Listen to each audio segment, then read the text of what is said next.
Mais même lui, il met 3 petits points. Il ne peut pas, quoi, on est au début du XXe siècle, ça ne se fait pas. Et je vous dis, Faulour n'emploie jamais ces mots. Elle n'emploie jamais un mot comme ça. Elle ne pourrait presque pas le prononcer, quoi. C'est des choses, on ne lui dit pas. Même si, même dans ses poèmes les plus follement érotiques, tout est en allusion, tout est par métaphore, tout est, etc. Vous voyez, il n'y a pas vraiment des mots épouvantables. Madame a été choquée ou elle doit... En tout cas, notre Marsati, elle a non seulement employé des mots comme ça, dans lesquels elle dit voilà, tu m'as fait ci, tu m'as fait ça, et maintenant, voilà. Bref. C'est un peu dommage que je n'ai pas le texte lui-même, mais voilà. Mais Marsati, elle ne fait pas que ça. Donc elle a des petits quatrains comme ça, avec des mots très grossiers. Alors vous irez voir dans Ganjou, là, vous allez voir, c'est plein de petits trous, mais vous inquiétez pas, quand il y a des trous, ce sera ou ce mot ou l'autre. Hein. C'est ou le masculin ou le féminin, mais de toute façon, c'est toujours ces mots-là. Il suffit de regarder la rime et puis vous saurez de quoi il s'agit. Et puis bon, le reste vous fera comprendre. Hein, le truc qui est dans le machin, vous comprenez très bien. Les 3 petits points qui sont dans les 3 petits points, vous comprenez quoi est dans quoi. Hein. À nouveau, je n'ai pas besoin de faire un dessin, je n'ai pas besoin d'avoir des talents de peintre. J'avais pensé à un moment donné vous montrer des miniatures où on voit d'ailleurs justement des scènes dans lesquelles même les peintres n'ont pas hésité au XIVe siècle dans des œuvres les plus mystiques, de dessiner une conjonction des corps avec les sexes qui se mélangent. Mon Dieu, il n'y a pas de quoi en faire tout un plat. Ça fait partie de la vie, quoi. Encore une fois, quand c'est des hommes, ça fait partie de la vie. C'est pas un problème. Si c'est une femme, cette parole devient insupportable. Et c'est en même temps pourquoi Faulour est importante, et c'est en même temps pourquoi elle a été considérée donc comme sulfureuse, parce qu'elle parle de ça, et qu'elle se permet en fait de parler de ça, et d'en parler non plus comme un objet, comme je vous l'ai dit, mais vraiment comme le sujet. D'ailleurs, elle a un poème adressé à Ebrahim Golestan, qui, dans Tavallo d'Idigal, donc qui est dédié, hein, c'est dédié à E.B., Aleph B, donc Aleph Goff, pardon, donc Ebrahim Golestan. Et elle a un de ses plus beaux poèmes d'amour, vraiment, c'est Ma'shur Reman. Donc, mon amant. Hein. Mais je ne l'ai pas traduit par mon amant. Pourquoi? Parce que je crois que Faulour était très maligne, très maligne dans ce poème. On dit oui, c'est un poème, elle dit que son amant est le plus beau, que, etc. Bon, tout à l'heure, si j'ai le temps, je vous le dirai, mais c'est vraiment un de ses plus beaux poèmes. Mais en même temps, elle répète tout le temps Ma'shur Reman, Ma'shur Reman, Ma'shur Reman. Or, dans la littérature classique persane, Ma'shur Reman, c'est une forme qui vient de l'arabe et qui est une forme du passif. C'est une forme de l'objet. Ma'shur, c'est celui qui subit le esh. Celui qui est l'objet, littéralement l'objet, le complément d'objet direct en l'occurrence. Donc c'est vraiment l'objet de l'amour. Ce n'est pas du tout le sujet de l'amour. En français, mon amant, ça veut dire celui qui m'aime.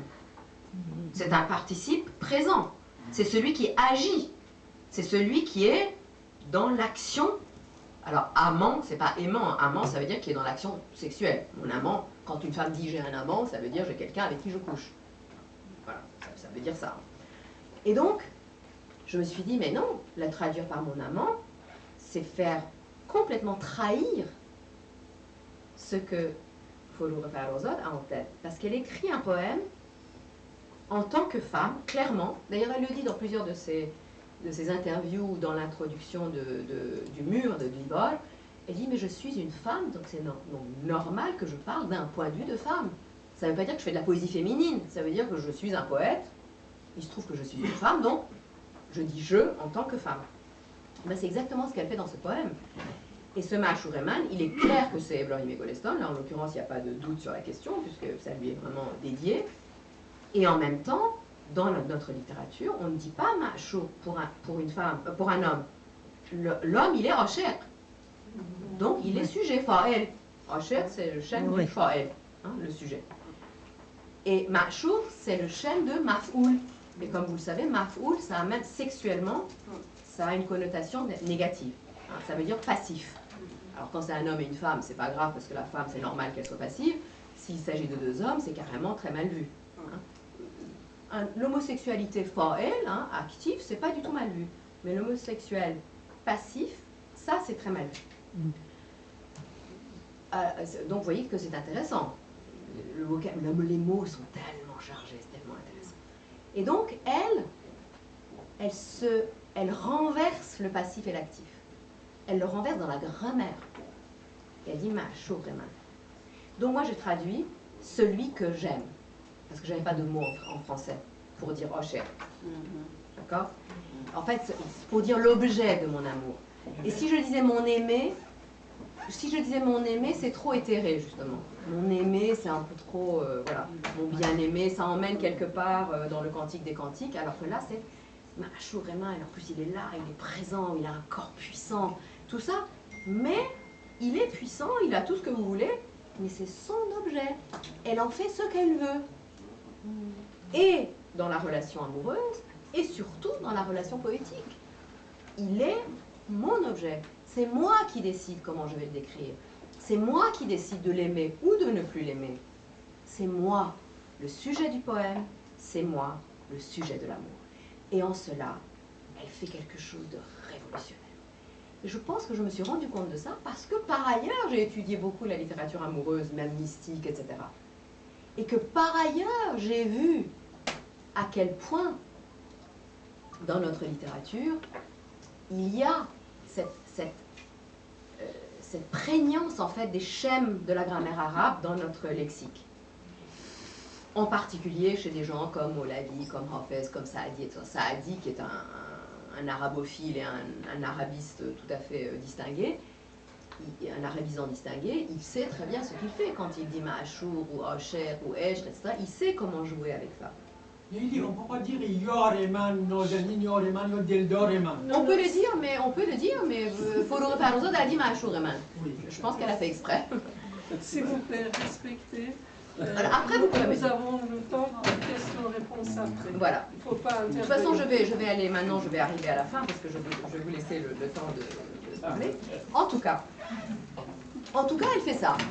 Et c'est ce que fait aussi Marsati Ganjavi, parce que Marsati Ganjavi, quand elle s'adresse dans ses quatrains de manière extrêmement genrée, alors que nous on n'a pas de genre en poésie persane, on peut tout à fait dire de la poésie sans que jamais on sache quel est le genre. Parce que, en l'occurrence, on ne respecte pas du tout l'arabe. Ma'achour est un mot persan, d'origine arabe, mais j'ai bien dit un mot persan parce qu'on dit aussi d'une femme qu'elle est Ma'achour. En arabe, vous n'avez pas le droit de dire Ma'achour pour une femme. En arabe, c'est Ma'achouré, une femme. Et nous, en littérature persane, Ma'achour, Leili, c'est la Ma'achour de Majnoun, il n'y a aucun problème. Donc c'est bien un mot persan, je précise. Et donc, je reviens, donc Marsadi Ganjavi aurait pu dire des poèmes, pas genrés, mais elle fait exprès de dire des mots, par exemple, du sexe, de désigner le sexe masculin, de désigner le sexe féminin comme étant le sien, et de désigner donc le sexe masculin comme étant celui de l'autre. Et elle renverse, bien avant Foulour, 8 siècles avant Foulour, elle renverse complètement les normes et les canons de la poésie persane. Puisque elle est celle qui parle du sexe de l'autre. Et qui parle du fait qu'elle accueille le sexe de l'autre si elle veut. Et si elle ne veut pas, elle ne l'accueille pas. Et c'est elle qui décide. Et je pense absolument que ce n'est pas littéral à nouveau. Alors, peut-être que littéralement, dans sa vie conjugale, il paraît qu'elle avait une vie conjugale extrêmement heureuse et que les gens étaient très furieux parce qu'ils ne comprenaient pas que son mari la laisse dire des poèmes érotiques alors que quand même, ils étaient mariés, qu'il avait un statut à la cour, etc. Donc il y a des gens qui l'ont insulté lui, hein, parce que sa femme disait des poèmes. Ils ont dit, mais enfin, elle a couché avec toute la terre entière et toi, tu dis rien.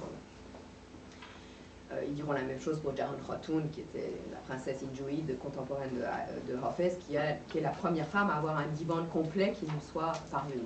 Mais je n'aurai pas le temps d'en parler ce soir. En tout cas, Mahsati Ganjavi, elle a aussi composé donc, des poèmes qu'on appelle, elle est l'inventrice d'un type de poème, d'un type de quatrain. Elle a composé que des quatrains à notre connaissance. Donc d'un type de quatrain qu'on appelle Shahr-o-Shub. Shahr-o-Shub, ça veut dire qui met le tumulte dans la ville. Et franchement, les premiers poèmes de Foulour, publiés dans des revues, ont été Shahr-o-Shub. Ils ont mis le tumulte dans la ville, ça c'est sûr. Et pourquoi le tumulte dans la ville? Parce que précisément, elle a introduit un trouble dans le genre, un trouble dans le sexe, un trouble dans les relations amoureuses et un trouble dans la parole poétique, dans le genre. Mais on ne savait plus, tout était à l'envers, tout était inversé. Mettez-vous à votre place, c'est normal qu'ils aient été scandalisés. C'est dur quand même pour les pauvres. En plus, elle a du succès. En plus, tout le monde lit ça en cachette et tout le monde trouve ça génial. Évidemment, en public, on ne le dit pas, mais voilà.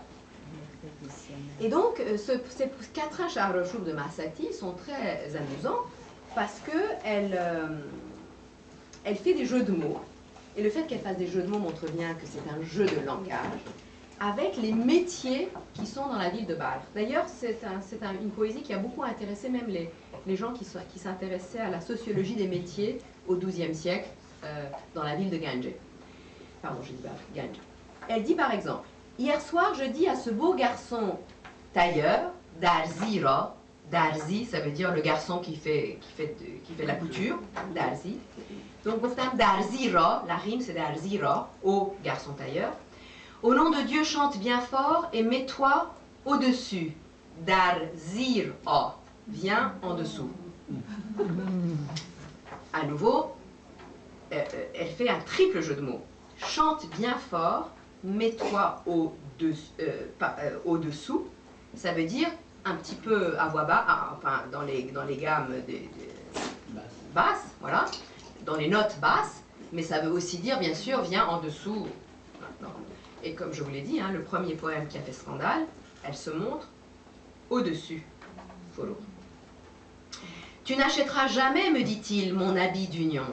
Au prix de ta vie, ton âme, ton corps, lui dis-je, j'achèterai le tailleur d'Arzira.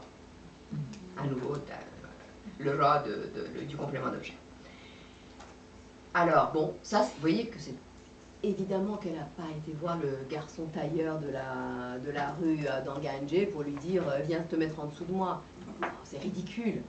C'est totalement ridicule. Elle avait un statut quasiment de ministre de la culture du sultan Sanjar. Vous l'imaginez en train de traîner dans les rues de Ganje en demandant... Enfin, évidemment qu'elle fait les poèmes pour faire des jeux de mots, parce que ça l'amuse de faire des jeux de mots, de jouer avec la langue. Et évidemment, de jouer aussi avec les normes. Elle lui dit, viens en dessous de moi. Elle lui dit, ah ben non, non, non, je ne vais pas t'accorder l'union. Elle lui dit, mais si, je vais t'acheter. Je vais acheter ça. Je vais avoir avec